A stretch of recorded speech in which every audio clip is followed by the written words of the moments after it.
కాపాడుటకు ఆయన నిన్ను గూర్చి తన దూతలకు ఆజ్ఞాపించింది. ఎవరికంటే మన మార్గంలన్నింటిలోని ఆయన దూతలకు ఆజ్ఞాపించుచున్నాడు.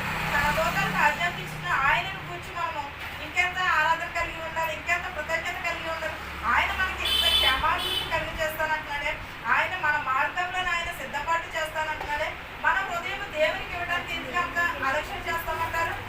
కాదు కదా, ఇది దేవుని ప్రేరేపణ ఉండాలి, కానీ మన సహకారం కూడా ఉండాలి కదా. మనం ఏదైనా చేయాలనుకున్నాం అనుకోండి, మన ఇంట్లో ఒక శుభకార్యం జరుగుతుందండి, దానికి మనం ఎంత ప్రేరేపణ కలిగి ఉంటాం. అలాగే దేవుని సన్నిధిలో కూడా మనం ప్రేరేపణ కలిగి ఉండాలి. అప్పుడు దేవుడు మనకి ఏం చేస్తాం, మనకి మన ఇంటికి కూడా క్షేమం కలుగజేస్తానన్నాడు. మన మార్గంలన్నింటిలోనూ కూడా కాపాడుతానని అంటున్నాడు. ఆయన దూతలను మనకు ఆజ్ఞాపిస్తానని చెప్పుచున్నాడు. మనం ఎన్నో పనులు అనుకుంటాం, కానీ దేవుని ఆజ్ఞ లేనిదే, దేవుని సిద్ధపాటు లేనిదే మనకి ఏది కూడా సాధ్యం కాదు. యోహాను 4:14 చూడండి. నేను ఇచ్చి నీళ్లు త్రాగువాడు ఎప్పుడు కూడా దప్పికొనడని చెప్పుచున్నాడు. దేవుడు మనకి ఏం నీళ్ళు ఇచ్చుచున్నాడంటే వాక్యం అనే నీళ్ళు ఇచ్చుచున్నాడు. దేవునికి మనం అయితే ఏం చేసాము, దేవుడు సిలువ చేసినప్పుడు ఆయనకి నీళ్లు తాగుటకు చిరకాయను కూడా చేరుకొనలేదు. మనం ఎప్పుడు కూడా అలా మన దారంటే వెళ్ళినప్పుడు, మాకు చిన్న ఉదాహరణ చెప్తానండి. మా ఊర్లోని ఏడుకొట్టి ఎత్తారండి, మేము పుట్టక ముందు మా అమ్మగారు దేని వాళ్ళకండి అక్కడ ఏడుకొట్టి ఎత్తుంటే మంచినప్పుడు నీళ్ళుండి కాదంటున్నా. అసలు మేము పుట్టక ముందు మా తాతల కాలం నాటాం. ఆ ఏడుకొట్టు నీళ్ళు ఎంత ఎత్తాను వెళ్ళి అడిగితే నీళ్ళు ఏమన్నారని ఆ ఏడుకొట్టి అక్కడికి ఆఫ్ చేసేసారండి. నర్సాపురాన్ని అక్కడి నుంచి ఆఫ్ చేసేసి ఎందుకని ఆఫ్ చేసేసారని గవర్నమెంట్ ఇది అంతా అడిగితే మేము నీళ్ళు అడిగితే ఏం లేదు, వీళ్ళకి మేము వరదలు రాకుండా ఇవన్నీ రాకుండా ఏడుకొట్టి ఎత్తుంటే మాకు నీళ్ళు ఇవ్వలేదని ఆఫ్ చేశారు. అక్కడ ఆఫ్ చేసేసి ఇంకా తెప్ప ముందు దగ్గర నుంచి వేసారండి కొట్టు, నర్సాపురం కొట్టింటారు కదండి అక్కడ ఈ పక్కన అదే చాలా వేసారండి. ఎందుకు అప్పట్లో నీళ్ళు లేవు, కానీ మనకి అన్నీ ఉన్నా కూడా దేవుడికి మనము నీళ్ళు ఇవ్వడానికి మనకి అర్హత లేకుండా ఉన్నాం. దేవుడిచ్చే నీళ్లు మనము దప్పుకునేటప్పుడు ఏమాత్రం కూడా లేదని చెప్పుచున్నారు.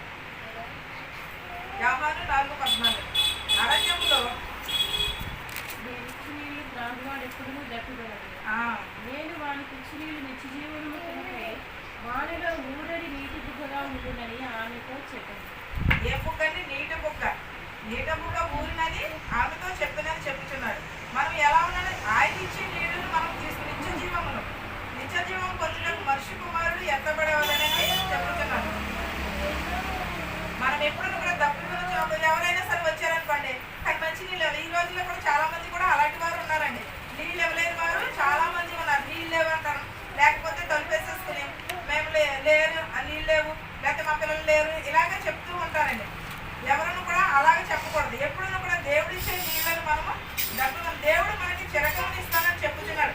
మనం అలాంటి ఇంకెంత దేవుని ఎడల మనం ఎప్పుడు కూడా విశ్వాసం ప్రేమను కలిగి ఉండాలి తప్ప. కానీ నేను ఇచ్చే నీళ్లు త్రాగువాడు ఎప్పుడూ కూడా దప్పికొనడని చెప్పుచున్నాడు. ఎవరితోటి? మనతోటే చెప్పుచున్నాడు దేవుడు. దేవుడు తన శక్తిని ఆలోచనలను ఇచ్చినది. యోగు 33:13 దేవుని శక్తి ఆలోచనలకు మించినవి. మన దేవుని శక్తితో మనం పోల్చుకుంటే ఏ పాటి వారం అండి? దేవుడు నరుల శక్తిని మించినవాడు. నీకు ఇబ్బందులతో మనకి ఎన్నైనా ఉండవచ్చు, ఇబ్బందులతో లేకపోతే ఏదైనా ఎలాంటి పరిస్థితుల్లోనైనా సరే మనం దేవుని మాత్రం ఆయన ఆజ్ఞానికి మనం కూడా ఏది చేయలేము. ఇబ్బందులతో పరిస్థితులను బట్టి మనం ఎలాంటి శక్తినైనా సరే, ఎలాంటి బలమునైనా సరే పొందుకోవాలంటే అది దేవుని యొక్క కృప మాత్రమే సరిపోతుంది. నీ వలన కాదు కదా, నా వలన కాదు కదా, ఎవరి వలన కూడా అది కాదండి. దేవుని ఆలోచనలు అనేకమైన ఉంటాయి. నరుల శక్తికి మించినది దేవుని శక్తి గొప్పది. మనం ఎప్పుడూ కూడా దేవుని ఎడల నమ్మకం కలిగి ఉండాలి. సమస్తమును తీర్చేవాడు యేసయ్యే. నీవును నేను కూడా ఎప్పుడు కూడా దేవుని ఎడల నమ్మకమును విశ్వాసమును కలిగి ఉండాలి. ఏ సమస్య వచ్చినా సరే మనం ముందుగా దేవునికి ప్రార్థించాలి, అంతేగాని కృంగిపోకూడదు. మనం ఎప్పుడు కూడా దేవుని సన్నిధిలో మోకరిస్తే దేవుని శక్తి నరుల శక్తి కంటే మించినది. మనం ఏమనుకుంటామంటే మనం వెంటనే ఏం చేస్తామంటే ఏదైనా బాధ వచ్చిందనుకో పక్క వారితో చెప్పుకుంటాం. అది ఏం చేస్తారంటే వాళ్ళు అది మానేసి ఇంకోటి ఇలాగంట అలాగంట అని అంటూ ఉంటారు తప్ప. కానీ మనం చెప్పింది ఏం చేస్తారంటే మర్చిపోతారు.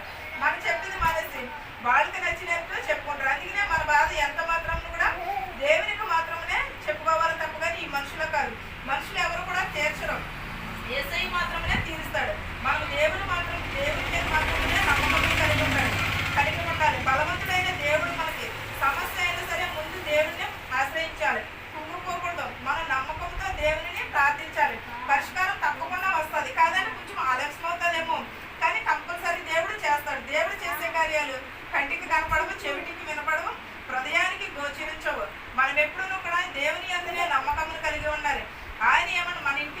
మనకి కూడా క్షేమం కలుగజేస్తానన్నాడు. మన మార్గములన్నింటిలో కూడా ఆయన దూతలను మనకంటే ముందుగా పంపుచున్నాను. ఆయన ఇచ్చే జీవవాక్యము జీవమైన జలములను మన హృదయంలో నింపుకోమన్నాడు. కానీ ఆయనకి ఏం కాదు కదా, శిలువ మీద ఉన్నప్పుడు ఎవరైనా కూడా అసలు నీళ్ళు ఇచ్చారంటారా? ఇవ్వలేదు. అయినా సరే దేవుడు ఏమన్నాడు, నా కోసం ఏడవకండి, మీకోసము మీ పిల్లల కోసము ఏడవన్నారు. మనమైతే చిన్న నొప్పి తగిలేసరికి ఆ రాళ్ళనైనా తిట్టేద్దాము, లేకపోతే పక్కన ఉన్న వాళ్ళనైనా తిట్టేద్దాము. కానీ దేవుడు అయితే అలా కాదు కదా, మీకోసము మీ పిల్లల కోసము ఏడవండి అని చెప్పాడు. అలా దేవుని కార్యములు ఎంతో శక్తి కలిగినవి. మనం ఎప్పుడు కూడా వాటిని ఎప్పుడు కూడా మర్చిపోకూడదు. కీర్తనలో 103:5 చూద్దాం. పక్షిరాజు యవనము వలె నీ యవనము క్రొత్తదగుచున్నట్లు మేలుతో మీ హృదయం తృప్తిపరుచుచున్నాడు. ఎలా అని నేను ఇన్ని శోధన నుండి కూడా తప్పించి మేళ్లతో మన హృదయాన్ని తృప్తిపరుస్తానని చెప్పుచున్నాడు. అవి ఎలాంటి మేళ్ళండి మనకు తెలుస్తాయంటారా? తెలియదు. మనకి ఒకవేళ చిన్న శోధన రావచ్చు, లేదా మన కుటుంబంలో సమస్య రావచ్చు. కానీ దేవుడు ఏ రకంగా తీరుస్తాడు? మనము ఏమనుకుంటామంటే నేనే తీర్చేస్తాను అని అనుకుంటాం. కానీ మన వల్ల అయితే కాదది. అది దేవుని వలన మాత్రమే జరుగుతుంది. మనం ఏంటంటే మామూలుగా కాదంటే ఏదో ఒక నిమిత్తం మాత్రం తప్పని దేవుని ఆజ్ఞాలైతే కూడా ఎంత మాత్రము కూడా జరగదది. మన హృదయంలో మేళ్లతో తృప్తిపరుస్తానని చెప్పుతున్నాను. ఆ మేలులు ఏంటనేది మనకు దేవుడికి మాత్రమే. మన ఇంట్లో కోడి కార్యాలు జరుగుతాయి, మేలు జరిగితే ఎవరికి చెప్పుకోం. కానీ ఏదన్నా బాగా జరిగితే మనం అందరికీ చెప్పుకుంటూ ఉంటాం. మన యవనం క్రొత్తదగినట్లు దేవుడు మనల్ని మేలుతో చూస్తానని చెప్పుతున్నాడు. పక్షిరాజు యవనం అంటే ఎప్పుడు కూడా కొత్తగానే ఉంటుందంటే, అలాగే మన హృదయంలో కూడా ఎప్పుడు కూడా కొత్తగానే ఉంచుతానని చెప్పుతున్నాడు. మేళ్లతో మన హృదయంలో తృప్తిపరుస్తానని చెప్పుతున్నాడు. అవి మనము పొందుకున్న వారికి మాత్రమే తెలుస్తాయి. ఆ మేళ్ళు ఏంటది అనేది.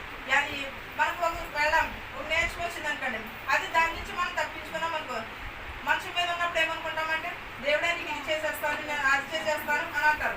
కానీ దాని నుంచి తగ్గిపోయిన తర్వాత ఆ మాటే మర్చిపోతారు. దేవుని చేసే మేలులను మర్చిపోతారు.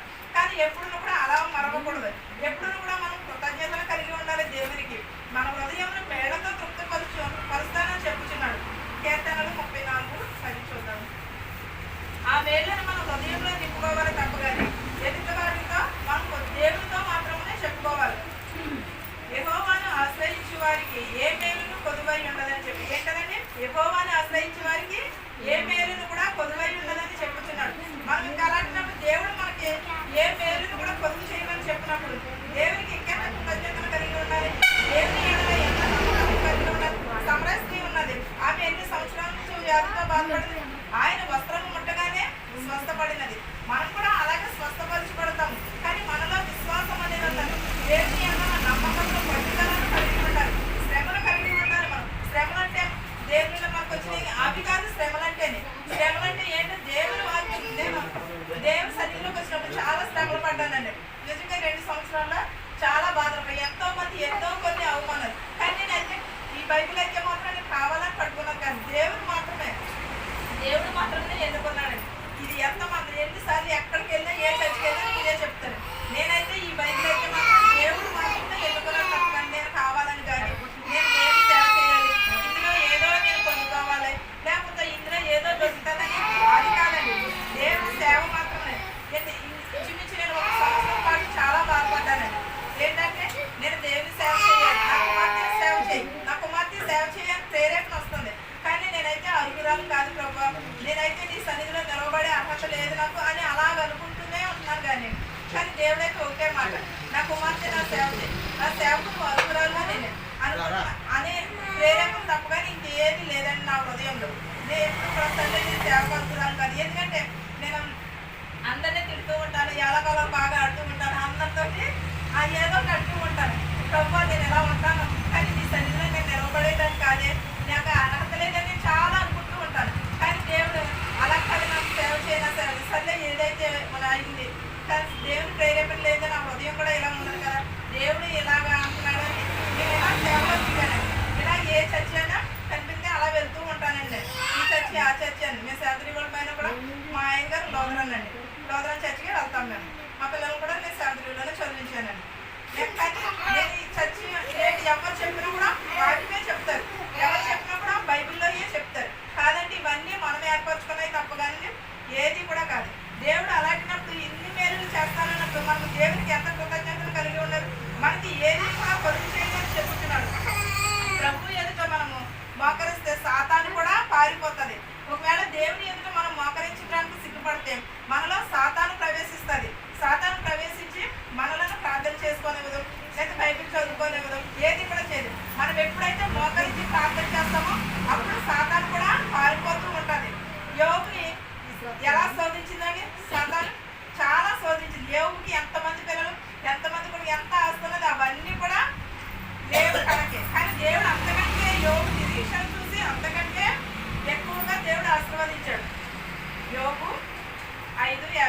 చదువుదాం. నోటి మాటల చేత కలుగు నొప్పి నీకు తగలకుండా ఆయన నిన్ను చాటు చేయును. ఏం చేస్తానని చెప్తున్నాడండి? నోటి మాటల చేత కలుగు నొప్పి నీకు తగలకుండా ఆయన నిన్ను చాటు చేయునని చెప్తున్నాడు. మనము దేవుడు యోగును కూడా అలాగే కాచి కాపాడాడు కదండి. కురుపులు వచ్చేసింది, చీము వచ్చేసింది, ఆయనను కూడా యోగు దేవుని ఎడల నిరీక్షణ కలిగి ఉన్నాడు, పట్టుదలను కలిగి ఉన్నాడు. నిరీక్షణ ఏ మాత్రము కూడా విడిచిపెట్టలేదు. దేవుని ఎడల ఎంతో నమ్మకం కలిగి ఉన్నాడు. కనీసం తన భార్య కూడా ఏమన్నది, నీ దేవుడిని ఇప్పుడైనా విడిచిపెట్టవా, ఏం చేశాడు నీ దేవుడు నీ కోసము అని అన్న. అయినా సరే యోగు నిరీక్షణ విడిచిపోలేదు, పట్టుదలను విడిచిపోలేదు. ఆయన నోటి మాట చేత మనలను కాచుతానని చెప్పుతున్నాడు. నోటి మాటల చేత కలుగు నొప్పి నీకు తగులకుండా ఆయన నిన్ను చాటు చేయునని చెప్పుతున్నాడు. మన యొక్క దేవుడిని మనం ఎప్పుడు కూడా భయముతో వినయంతో ప్రళయం వచ్చినను నీవు దానికి భయపడవు. ఏ కదండి మన మీదకి ఎంత ప్రళయం, యోగు కంటే ఎక్కువ బాధపడిన వారు ఎవరున్నారు? చాలా మంది ఉన్నారు బైబిల్లోని. స్త్రీలు ఉన్నారు, పురుషులు ఉన్నారు. కానీ యోగు అంత నిరీక్షణ కలిగి ఎవరైనా ఉన్నారు? కనీసం భార్య కూడా దగ్గరికి రాలేదు. ఆ కురుపులు చూసి ఆటలు చూసి యోగు పిల్లలు చనిపోయినా కూడా దేవుని అంత యోగు నిరీక్షణ ఎంత మాత్రము కూడా తగ్గిపోలేదు. ఎప్పుడు కూడా దేవుని సాతాను కూడా చాలా శోధించింది యోగుని. అయినను కూడా పట్టు విడవకుండా దేవునినే స్తుతించాడు తప్ప. మనం కూడా అలాంటి నిరీక్షణ కలిగి ఉండాలి. మనం కూడా అలాంటి దీవెనలను పొందుకుని ఉండాలి. మనం కూడా దేవుని ఎడల నమ్మకమును విశ్వాసమును కలిగి ఉండాలి. సమరస్త్రీయే కాదు, మనము కూడా ఋతు వలె మనము ఉండాలి. ఎస్తేరు కూడా చాలా ఆశీర్వాదములు పొందుతున్నది. ఎస్తేరుని ఎలా దీవించాడో దేవుడు మనల్ని కూడా అలాగే దీవిస్తాడు. ఒకవేళ మనం ఎప్పుడు కూడా చింతించకూడదు, ఎస్తేరుని దీవించాడు నన్ను దీవించడం అని ఎప్పుడు కూడా అనుకోకూడదు. ఎస్తేరుని దీవించిన దేవుడు నన్ను ఎందుకు దీవించడం అని అనుకోవాలి. అంతేగాని మనము వాళ్ళంటే బైబిల్లో ఉన్నవాళ్ళు, వాళ్ళంటే ఇది అని అనుకోకూడదు. మనం కూడా మనలాంటి వాళ్ళే, వాళ్ళు కూడా అలాంటి వాళ్ళే. కానీ ఏం చేస్తారంటే అవి ఎప్పుడో జరిగిపోయి అని అనుకుంటారు. కానీ జరిగిందే బైబిల్లో రాశారు తప్పగానే. ఇవేవి కూడా మన సొంత వాక్యాలు అయితే కాదు. ఇది మనం ఎప్పుడు కూడా దేవుని యందు భయము కలిగి ఉండాలి. మనం ఎప్పుడు కూడా కృతజ్ఞత కలిగి ఉండాలి. కీర్తనలు 69 మనం కృతజ్ఞతాస్తుతులతో నేను ఆయనను గణపరిచేదనని. మనం ఎలా స్తుతించాలని దేవుడిని కృతజ్ఞతాస్తుతులతో ఆయనను ఆరాధించాలి. ఎప్పుడు కూడా మనం కృతజ్ఞతలు కలిగి ఉండాలి. మనం ఎన్నో కొన్ని అనుకుంటాం, కానీ అవన్నీ కూడా విడిచిపెట్టారు. మనకి ఎవరో సాతాను రూపంలో వచ్చి ఏదో ఒకటి అంటూ ఉంటారు, కానీ వాటికి మనము భయపడకూడదు. మనం నిరీక్షణ కలిగి ఉండాలి. ఎస్తేరు వలె ఆశీర్వాదములు పొందుకుని ఉండాలి. మనం ఎప్పుడు కూడా దేవునికి మాత్రమే కృతజ్ఞతలు కలిగి ఉండాలి. మనం కృతజ్ఞతలతో దేవుని స్తుతించాలి.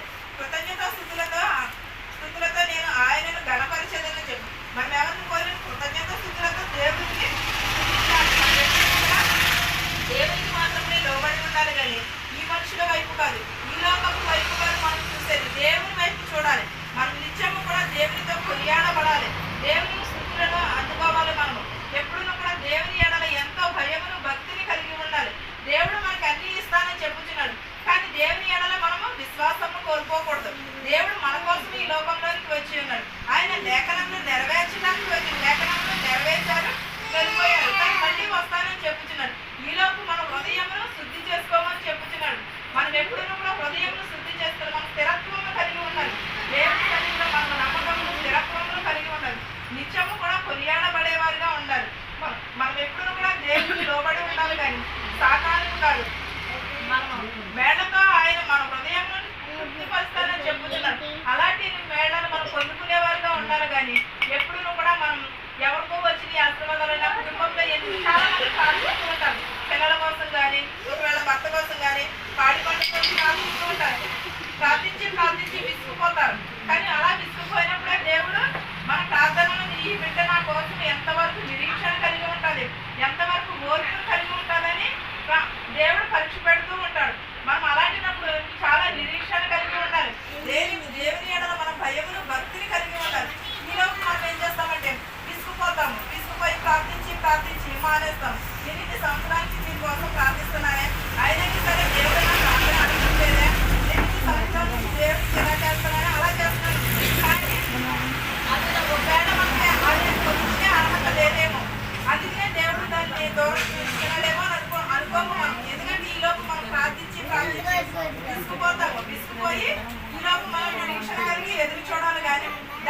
దేవుడే నిందించేస్తూ ఉంటాం. అలా కాకుండా దేవునికి మనం ఎప్పుడు కూడా దేవుడు మనకు మేళ్లను ఇస్తానని చెప్పుచున్నాడు. ఆయనను ఆశ్రయించే వారికి కూడా ఏ మేలు కూడా పొదుపై ఉండదని చెప్పుచున్నాడు. మనం దేవుని ఆశ్రయించినప్పుడు నీ భారం యెహోవా మీద మోపము, ఆయనే చూసుకుంటానని. మనం ఎవరి మీద ఆధారపడి ఉండాలి? దేవుని మీద. మనము బాధలు ఏది వచ్చినా కూడా దేవుని మీద మాత్రమే ఆధారపడి ఉండాలి. ఎప్పుడు కూడా యెషయా 46:4 చూద్దాం. మనం ఎప్పుడు కూడా మన దేవుడు మన హృదయంలో ఎప్పుడు కూడా మేలుతో చేస్తానని చెప్పుచున్నాడు. మన నోటికి వచ్చే మాట కాదు కానీ దేవుని మాట తగలకుండా ఆయనను కాస్తానని చెప్పుతున్నాడు. నిన్ను ఎత్తుకుని రక్షించేవాడు ఆయనే. ఎవరంటే మనల్ని ఎత్తుకుని నేను రక్షించువాడని నేనే అని చెప్పుచున్నాడు. దేవుడు మనల్ని ఎత్తుకుని రక్షిస్తానని చెప్పుచున్నాడు. ఏ అపాయమైనను కూడా ఏదైనా కూడా మన దరికి రాకుండా దేవుడు కాచి కాపాడుతానన్నాడు. నీవు ధన్యురాలు వగును గాక అంటున్నాడు. మనము ధన్యురాలుగా ఉంటున్నామా? లేకపోతే సమస్య వచ్చింది కదా అని దేవుని వైపు మానేసి మనం ఎవరి వైపు చూస్తున్నాము? మన సమస్య ఉన్నది కదా అని మనము సమస్య వైపు మాత్రమే చూస్తాము కానీ దేవుని వైపు చూడము. మనం ఎప్పుడు కూడా మనకు ఏదైనా సమస్య వచ్చినప్పుడు దేవుని వైపు చూడాలి. మనం ఎప్పుడు కూడా మనము చాలా కన్నీటి ప్రార్థన దేవుడు వింటాడు కానీ త్వరగా జవాబు ఇవ్వడు. ఎందుకంటే ఏంటి ఈ నిరీక్షణ కలిగి ఎంతవరకు ఉంటారు, ఎంతవరకు పట్టుదల కలిగి ఉంటారని దేవుడు మనల్ని పరీక్షిస్తూ ఉంటాడు. మనం ఈలో దేవుని కన్నీటితో దేవుడు చూస్తాడు. దేవుడికి సాటు మరుగు అనేది ఏదీ కూడా లేదు. దేవుడికి తెలియకోకుండా ఏదీ లేదు. మనం ఒకవేళ చీకట్లో చేస్తాం కదా ఈ తప్పు, దేవుడు చూడలేదు కదా అని అనుకుంటాం. కానీ ఒక సీసీ కెమెరాకే మనం చాలా భయపడిపోతూ ఉంటాం. అలాంటిది దేవుడు చూస్తున్నాడని భయం ఎవరికైనా ఉన్నదంటారా? ఇక్కడ సీసీ కెమెరా ఉంది, సీసీ కెమెరా ఉన్నది అని భయపడతాం. కానీ దేవుడు చూస్తున్నాడే మనల్ని. చాటు మరుగు లేదే దేవునికి. చీకటైన వెలుగైన దేవుడు చూస్తున్నాడే. మనకి తప్పు చేయకూడదు, పాపం చేయకుండా ఎవరికైనా అనుకుంటామా? అసలు దేవుడు చూస్తున్నాడనే భయం కానీ ఏది కూడా మనలో ఉండదు. ఎప్పుడు కూడా మనం ఏం చేస్తామంటే దేవుడు ఎప్పుడో వస్తాడులే. నేను సేవలోకి వచ్చిన తర్వాత చాలా మంది మాట అన్నారండి, దేవుడు ఎప్పుడో వస్తాడో వచ్చినప్పుడు వద్దాంలే, అప్పుడు వరకు ఎందుకు అని అనేవారేనండి. నేను అలా చేయకూడదు, ఇలా తొక్కెళ్ళా అని అంటే ఎప్పుడో వచ్చి దేవుడి కోసం ఇప్పుడు చేయండి కదా. కానీ దేవుడికి ఆ రోజు లెక్కప్ చెప్పుకోవాలి కదండి. ఇప్పుడు చేసిన పాపాలన్నీ కూడా దేవుడి తీర్పు రోజున మనము కంపల్సరీ మనం లెక్క చెప్పుకోవాలి. కన్నీటి ప్రార్థన చేసినప్పుడు మనం త్వరగా జవాబు రాదు కానీ ఈలోపు మనం నిరీక్షణ కలిగి ఉండాలి. త్వరలో నీ జీవితంలో ఎవరి జీవితంలో అయినా సరే దేవుడు గొప్ప కార్యాలను చేస్తాడు, ఆశీర్వాదం ఇస్తాడు. కాదంటే మనం నిరీక్షణ కలిగి ఉండాలి. దేవుని ఎడల నమ్మకమును విశ్వాసమును కలిగి ఉండాలి. మనం ఎప్పుడు కూడా దేవుని అంటే మనము భయభక్తులు కలిగి ఉండాలి. ఎంతో మంది ఎన్నో వాక్యాలు చెప్తారు, ఎంతో మంది ఏదో ఒకటి చెప్తూ ఉంటారు కానీ అవి మన హృదయంలో నాటుకుంటున్నాయా? మనము యూట్యూబ్లో చూస్తాము, లేకపోతే చర్చికి వెళ్ళి ప్రసంగాలు వింటాము, మీటింగ్స్ కడితే వింటాము కానీ మన హృదయంలో ఎంతవరకు నాటుకుంటుంది? ఎందుకంటే మనం రక్షింపబడటం కోసమే ఇవన్నీ కానీ మన కోసమే తప్ప కానీ ఆ దేవుని కోసం ఏది కూడా లేదు. ప్రతి ఒక్కటి కూడా మన కోసమే. ఆశీర్వాదములు అవని, ప్రార్థనలు అవని, దీవెనలు అవని ఏవైనా సరే మన కోసమే. మనం ఏం చేస్తామంటే ఇవన్నీ విడిచిపెట్టేసి పాప జీవితంలో వెతుక్కుంటాము. మనం పాపానికి లోనైపోతూ ఉంటాము. అలా కాకుండా మనం ఎప్పుడు కూడా వాక్యానికి లోబడి ఉండాలి, వాక్యంలో మెలగాలి. వాక్యమును మనము నిరీక్షణ కలిగి మనం ఎదురు చూడాలి. వాక్యములకు మాత్రమే లోబడి ఉండాలి. ప్రతి ఒక్కరూ కూడా దేవుని వాక్యములకు మాత్రమే లోబడి ఉండాలి. మనం ఎప్పుడు కూడా ఇలాగ వాక్యములు ఆయన బాధ పెట్టినను తన గొప్ప సమృద్ధిని బట్టి జారిపడింది. ఏంటంటే ఆయన మనల్ని బాధ పెడతాడు కానీ గొప్ప సమృద్ధిని బట్టి జారి పడతాడు దేవుడు. మనం బాధ వస్తూ ఉంటాం. దేవుడు ఏమన్నాడు? 7 దారులు మూసుకుపోయినా కూడా దేవుని దారి మాత్రం ఎప్పుడు కూడా తెరిచి ఉంచుతానండి. ఏదో ఒక ద్వారం తెరిచి ఉంచుతాడు కానీ మనము అది మానేసి ఏం చేస్తామంటే దేవుడు నాకు ఇది చేశాడు, అది చేశాడు, నేను ఎలా ప్రార్థించంటే అలా ప్రార్థించంటే దేవుడు అనుకుంటాం. దేవుడు నేను ఇది చేస్తాను కానీ దేవా నేనేమన్నా పాపం చేశానా, లేకపోతే నేను ఏమైనా తప్పు చేశానా, నన్ను క్షమించు, నేను లేకపోతే నేను తెలియక తెలిసి ఏదైనా తప్పు చేస్తుంటే క్షమించు అని దేవుడు లేకుండా మనం పశ్చాత్తాప పడుతున్నామా? ఎప్పుడైనా మన హృదయాన్ని మనం పరిశీలన చేసుకుంటున్నామా? ఎప్పుడైనా సరే దేవుని ఎదుట మనం ఎలా ప్రార్థిస్తున్నాము? వేషధారుల వలె ప్రార్థిస్తున్నామా లేకపోతే నీతిమంతులుగా ప్రార్థిస్తున్నామా? ఎప్పుడు మనం ఎలా ప్రార్థిస్తున్నామా అనేది మన హృదయాన్ని మనం పరిశీలన చేసుకుంటే సరిపోతుంది. ఎవరు కూడా మనల్ని అనేవారే ఉండరు. నేను దేవుని ఎడల ఎలా ఉన్నాను, లేకపోతే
యెహోవా దేవుడు మనకి తోడై ఉంటానని చెప్పుతున్నాడు. నీవు పనిని పూనుకును, యెహోవా నీకు తోడుగా ఉండునని చెప్పుతున్నాడు. దేవుడు మనకి తోడుగా ఎప్పుడు కూడా దేవుడు ఈ భూమి మీద ఉన్నంతసేపు కూడా దేవుడు మనకు తోడుగా ఉంటానంటున్నాడు. కానీ మనమే అవి పొందుకోలేకపోతున్నాము. ఆ తోడును మనమే నిలబెట్టుకున్నాము. ఎలాగ పాపము చేసిన వారు ప్రతి ఒక్కరు కూడా దేవుని మార్గంలో విడిచిపెడతారు. మనం ఎప్పుడు కూడా దేవుని మార్గంలో ఉండాలి తప్ప కానీ మనం నీతిమంతులుగా ఎంచబడాలి. మన పాప జీవితంలో విడిచిపెట్టాలి. దేవుని సన్నిధిలోకి వచ్చినప్పుడు మన ప్రవర్తన చాలా జాగ్రత్తగా ఉండాలి. మనం కూడా మన నోటిని కూడా చాలా జాగ్రత్తగా చూసుకోవాలి. మన నడతను మన ప్రవర్తనను కూడా చాలా జాగ్రత్త కలిగి ఉండాలి. దేవుని సన్నిధిలో ఉంటామంటే చాలా వినయమును విధేయతను కలిగి ఉండాలి. దేవుని ఎడల మనం నమ్మకం, అప్పుడు దేవుడు మనకి ప్రతి కార్యంను కూడా సఫలం చేస్తాడు. ప్రతిదీ కూడా దేవుని యందు మనకు నిరీక్షణ కలిగి ఉండాలి. యెహోవా దేవుడు మనకి తోడై ఉంటానని చెప్తున్నాడు. కీర్తనలో 125. ప్రతి ఒక్కరూ కూడా దేవుని మీద మాత్రమే ఆధారపడి ఉండాలి. దేవుని ఎడల నమ్మకమును విశ్వాసం. యెహోవా యందు నమ్మిక ఇచ్చువారు కదలక నిత్యము నిలుచుందురు. సియోను కొండవలే నుందురు. ఎలా ఉంటారని? సియోను కొండవలే నుందురు అంటున్నారు. యెహోవా యందు నమ్మిక ఉంచువారు ప్రతి ఒక్కరూ కూడా, యెహోవా యందు నమ్మిక ఉంచిన వారు ప్రతి ఒక్కరూ కూడా సియోను కొండవలే నిత్యము కూడా నుందురని చెప్పుతున్నారు. మనం ఎప్పుడు కూడా సియోను కొండవలే కాదు, దేవుడు మనల్ని కూడా ఆశీర్వదిస్తానని చెప్పుతున్నాడు. మన కుటుంబాన్ని మనల్ని ప్రతి ఒక్కరిని కూడా ఆశీర్వదిస్తానని చెప్పుతున్నాడు. మనం అవి పొందుకునే వారిగా ఉండాలి. మనము ఈ లోకపు వైపు కాదు, దేవుని వైపు మాత్రమే చూడాలి. ఈ లోకంలో అంతా పాపమే ఉంటది. ఈ లోకంలో అంత దేవుడినే శోధించిన సాతాను మనం శోధించదా అని అడుగుతుంటారు. కానీ దేవుడు వేరు, మనం వేరు. కానీ మనల్ని అంతకంటే ఎక్కువ శోధిస్తుంది. కానీ మనం దేవుడు అంత నిరీక్షణ కలిగి ఉన్నాడు. మనం ఏదిగా ఉన్నామో అలాగా అనుకోవట్లేదు. శోధించిందని అనుకుంటున్నాం. కానీ దేవుని ఎడల దేవుడు ఎంత నిరీక్షణ కలిగి ఉన్నాడో నేను కూడా అంతే నిరీక్షణ కలిగి ఉండాలి. లేకపోతే అంతే విధంగా సాతానుని జయించాలి అని మనము కలిగి ఉండాలి. యెహోవా యందు మనము నమ్మిక ఉంచాలి. కదలక నిత్యము కూడా నిలిచి సియోను కొండ వలె ఉంచుతుందని చెప్పుతున్నాడు. మనం ఎలా ఉంచుతానంటున్నాడు? సియోను కొండ వలె ఉంచుతానంటున్నాడు. మనం ఎప్పుడు యెహోవా యందు నమ్మిక ఉంచినప్పుడు, నిత్యము కొనియాడబడినప్పుడు యెహోవా మనకి తోడుంటానంటున్నాడు. కృప సమాధానమును కూడా మన పైన ఉంచుతానని చెప్పుతున్నాడు. ప్రతి ఒక్కరూ కూడా అవి పొందుకునేవారుగా ఉండాలి. అంతేగాని వ్యతిరేకంగా ఉండి, దేవునికి వ్యతిరేకంగా ఉండి మనం ఏది కూడా చేయలేము. సమస్తమును కూడా దేవునికినే సాధ్యము. దేవుని ఎడల మనము నమ్మకము విశ్వాసమును కలిగి ఉండాలి. ఈ వాక్యములు మీకు మాకు మనందరికీ తోడై ఉండును గాక.